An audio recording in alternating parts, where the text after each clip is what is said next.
marilah kita baca doa terlebih dahulu agar pelajaran yang kita pelajari hari ini bisa bermanfaat untuk kita semua. Amin. Kepada koordinator kelas, mohon untuk memimpin doa pada pagi hari ini.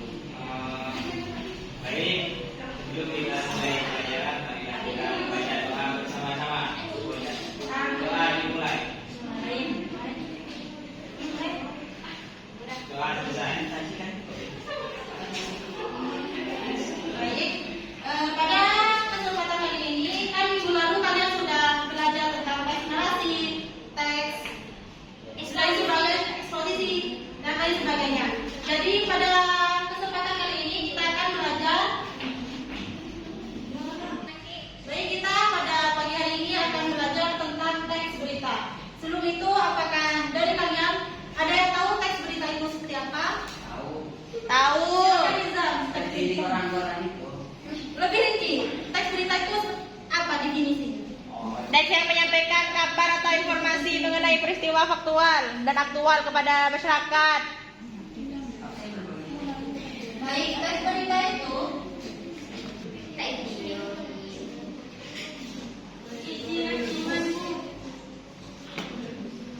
jadi benar yang disampaikan lagi tadi bahwa teks berita itu adalah teks yang menyampaikan suatu kejadian atau suatu peristiwa secara aktual dan faktual. Kalian paham tidak? Siapa yang dimaksud dalam aktual dan faktual? Sesuai fakta dan kenyataan. Terpercaya.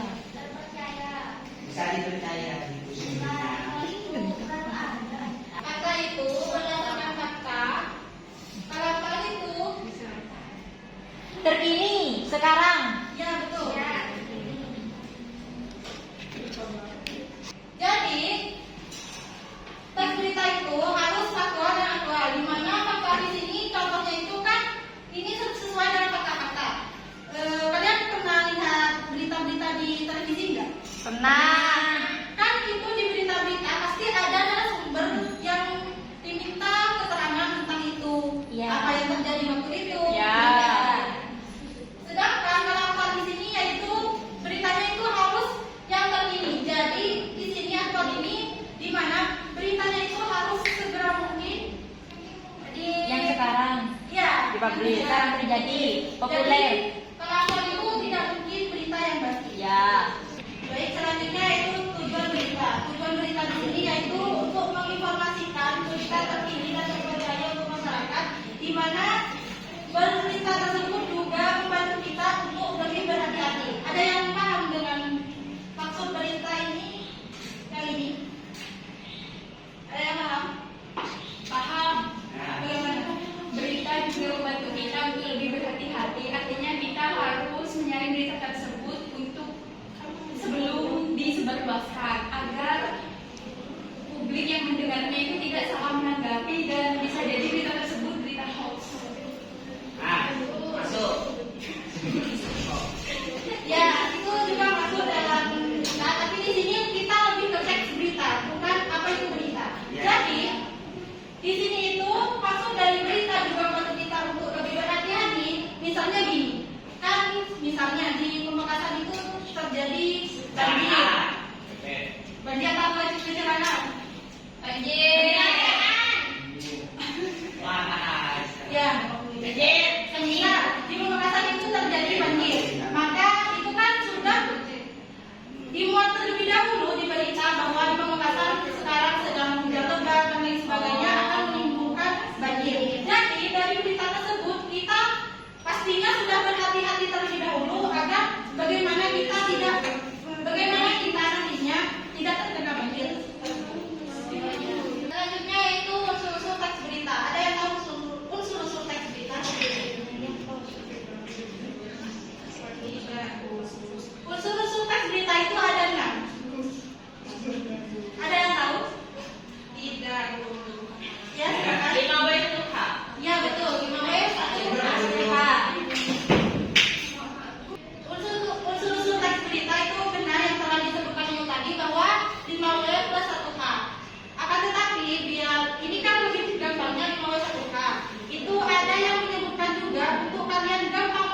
Dan kita akan bagi 3 kelompok. Ini kelompok 1, 2, dan yang belakang kelompok 3. Di mana tugasnya itu sudah saya share lewat WA group, dan tugasnya itu menentukan 5W 1H pada berita tersebut. Sudah, Bu. Baik, silakan dikerjakan terlebih dahulu. Oke, sudah. Sudah selesai ya waktu mengerjakannya? Iya. Di sini tugasnya karena sudah waktunya hampir habis, jadi tugasnya itu untuk apa dan di mana ini akan disampaikan oleh kelompok 1, kapan dan siapa ini akan disampaikan oleh kelompok 2, dan kelompok berikutnya disampaikan oleh kelompok 3. Silakan perwakilan dari kelompok 1. Maju ke depan. Menjawab Ibu. Yang pertama apa? Topiknya di sini Depok mengalami banjir hingga 50 cm setelah hujan deras. Yang kedua, banjir menyebabkan kebun dan sampah berserakan di jalan. Yang ketiga, kendaraan tidak bisa lewat karena banjir. Di mana? Yang kelima, lokasinya ada di depan Pasar Agung Jaya, Depok, Jawa Barat. Apakah kelompok 2 dan 3 dari yang disampaikan kelompok 1 apa dan di mana itu benar? Benar. Baik, terima kasih kelompok 1. Silakan. Selanjutnya kelompok 2 silakan maju ke depan ya. Bismillahirrahmanirrahim. Di sini saya akan menjawab kapan, yaitu pada hari Sabtu tanggal 1 Juni 2024 mulai pukul 16 sampai dengan pukul 19. Kalau artinya yaitu siapa, yaitu yang terlibat adalah warga Depok dan juga pedagang asongan, yaitu Pak Udin yang berumur 40 tahun. Ya, terima kasih. Apakah benar? Benar. Selanjutnya Ini binau. kelompok 3 perwakilan.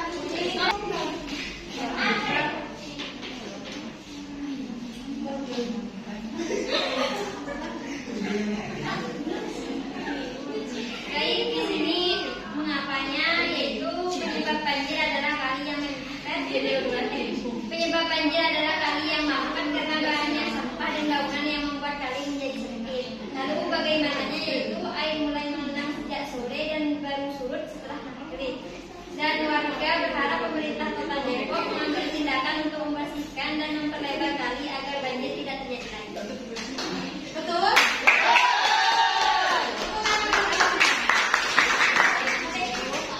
Baik, karena materi hari ini dirasa sudah cukup dan kalian sudah paham semua apa itu teks berita.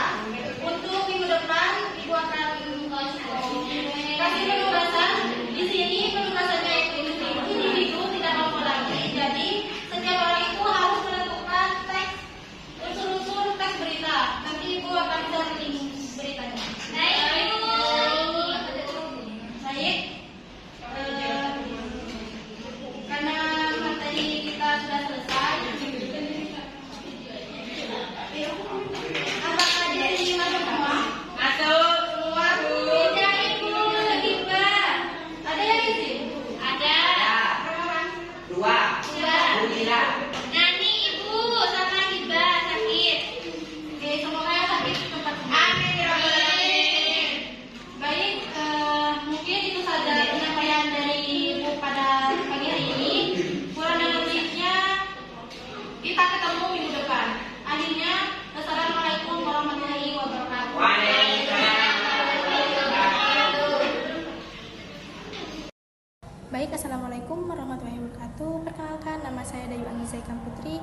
Di sini saya sebagai presenter pertama yang akan mengevaluasi tentang praktik mengajar yang dilakukan oleh Mbak Kamilatun Jamilah yang menggunakan strategi pembelajaran efektif. Perlu kita ketahui bahwa pembelajaran efektif yang telah dilakukan oleh Mbak Kamilatun Jamilah memiliki beberapa kekurangan dan beberapa kelebihan. Kelebihannya antara lain adalah metode pembelajaran efektif ini melibatkan siswa untuk berperan aktif dalam proses pembelajaran. Strategi ini juga memanfaatkan media elektronik seperti handphone, Selain itu, Mbak Kamilatun Jamilah memberikan umpan balik dengan menggunakan strategi pembelajaran aktif seperti diskusi kelompok. Diskusi kelompok ini dapat mengembangkan keterampilan sosial dan kerjasama tim saat berdiskusi. Namun terdapat beberapa kekurangan dalam praktek yang dilakukan oleh Mbak Kamilatun Jamilah dalam mempraktekkan strategi pembelajaran efektif ini. Salah satunya adalah ketidakseimbangan partisipasi siswa dalam kegiatan kelompok, dan juga di mana siswa yang kurang aktif atau pemalu akan menjadi kurang terlibat dalam kegiatan diskusi kelompok ini. Baik, hanya itu yang bisa saya sampaikan, kurang lebihnya saya mohon maaf. Wassalamualaikum warahmatullahi wabarakatuh. Baik, di sini saya Novi Amelia Fitri sebagai presentator kedua ingin mengevaluasi tentang praktik mengajar yang dilakukan oleh Kamilatun Jamilah. Strategi pembelajaran efektif yang dilakukan Kamilatun Jamilah memiliki beberapa kelebihan, yaitu metode interaktifnya yang meningkatkan keterlibatan siswa, dan penggunaan media digital membuat pelajaran lebih menarik. Sementara umpan balik yang konsisten membantu siswa untuk memperbaiki diri. Namun, strategi ini memiliki beberapa kekurangan. Metode interaktif sering memerlukan lebih banyak waktu, yang bisa menjadi tantangan dalam jadwal yang ketat. Penggunaan teknologi memerlukan fasilitas yang tidak selalu tersedia. Keterampilan guru yang bervariasi juga dapat mempengaruhi efektivitas metode ini. Baik, hanya itu saja yang dapat saya sampaikan. Kurang lebihnya mohon maaf. Wassalamualaikum warahmatullahi wabarakatuh.